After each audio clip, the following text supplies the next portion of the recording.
এবার জাতীয় সংসদ নির্বাচন ও গণভোট একই দিনে অনুষ্ঠিত হবে, যা একটি নতুন অভিজ্ঞতা।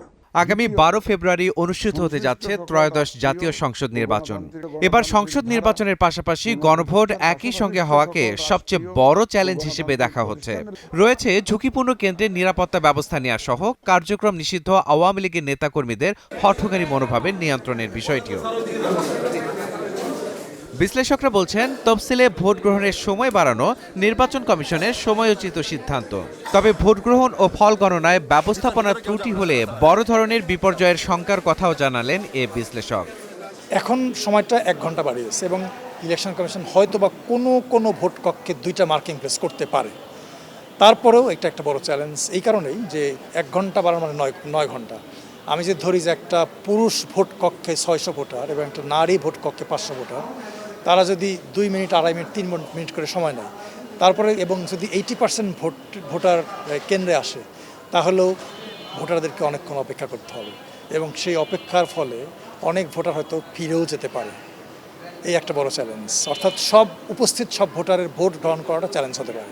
আর দ্বিতীয় চ্যালেঞ্জটা হবে ভোট গণনা করার জন্য।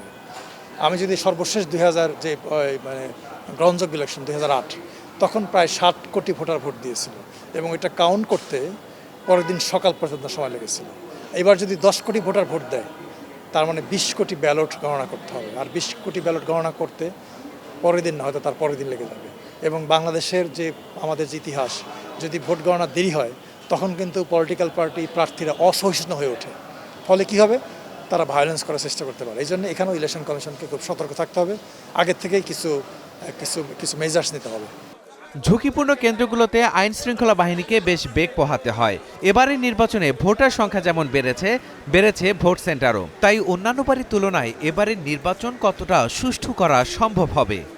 আমাদের সেনাবাহিনী তো অলরেডি আছেই মাঠে এবং তাদের হলো ম্যাজিস্ট্রেসি পাওয়ারও আছে এবং পুলিশও এখন যেটা হচ্ছে নতুন করে সাজানো হয়েছে, পরিকল্পনা যেটা করেছে এবং তফসিলের পর সবই নির্বাচন কমিশনের নজরের মধ্যে থাকবে।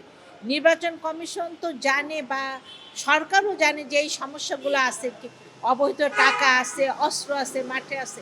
তা সেগুলো যদি অভিযানগুলো জোরদার করে এবং বেশ কিছু যদি অভিযান চালায়, যেমন কিরুনি অভিযান বলে বা যেরকম, তাহলে আমার মনে হয় জিনিসগুলো ভালো মতনই ম্যানেজ করা যাবে।